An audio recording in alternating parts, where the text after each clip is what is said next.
नाजरीन गरामी, खाले के कायनात ने इस कायनात में लाखों किस्म के परिंदे बनाए हैं। उनमें एक ऐसा परिंदा भी है जो 10 माह तक बगैर जमीन पर उतरे हवा में परवाज कर सकता है। इस परिंदे का जिक्र कुरान पाक में भी मौजूद है। वीडियो में नजर आने वाला स्विफ्ट नामी परिंदा, जिसे उर्दू जुबान में अबाबील कहा जाता है, एक मर्तबा हवा में उड़ना शुरू कर दे तो बगैर रुके 14,000 किलोमीटर का सफर तय कर सकता है, जो कि किसी भी परिंदे का हिजरत के वक्त किया जाने वाला सबसे तवील सफर है। अब तक अबाबील की जो सबसे तवील परवाज रिकॉर्ड की गई है, वो बर्तानिया से अफ्रीका तक की है।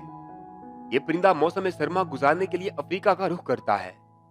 यूनिवर्सिटी ऑफ लंदन की एक तहकीक के मुताबिक अबाबील नामी ये परिंदा 10 माह या इससे भी तवील अरसे तक बगैर जमीन पर उतरे हवा में परवाज कर सकता है।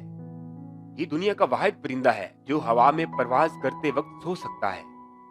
मुहक्किकीन के मुताबिक ये परिंदा परवाज करते वक्त अपनी तवानाई बचाने के लिए ग्लाइडिंग करता है, यानी कुछ देर पर चलाने के बाद इन्हें खुला छोड़ देता है, यूं हवा में उड़ता चला जाता है।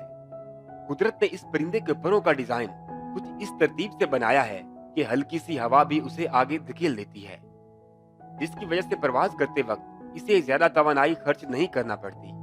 जर्नल करंट बायोलॉजी की तहकीक में मजीद बताया गया है कि ये परिंदा ग्लाइडिंग करते वक्त ही सो जाता है। ये जमीन से इतनी ऊंचाई पर चले जाते हैं कि इन्हें सोते वक्त अचानक जमीन से टकराने का खतरा नहीं रहता। ये परिंदा 20 साल तक जिंदा रह सकता है और अपनी खुराक भी हवा में प्रवास करते वक्त खा लेता है। मकड़ियां और मक्खियां इस परिंदे की मरगूब गिजा हैं, जिन्हें खाने के लिए ये 20 मीटर तक नीचे आ जाता है, लेकिन जमीन पर उतरता नहीं। मुहक्किकीन के मुताबिक तमाम रिसर्च के बावजूद इस पुरइरसाल परिंदे के मुतल्लिक साइंसी मालूमात अभी भी महदूद हैं।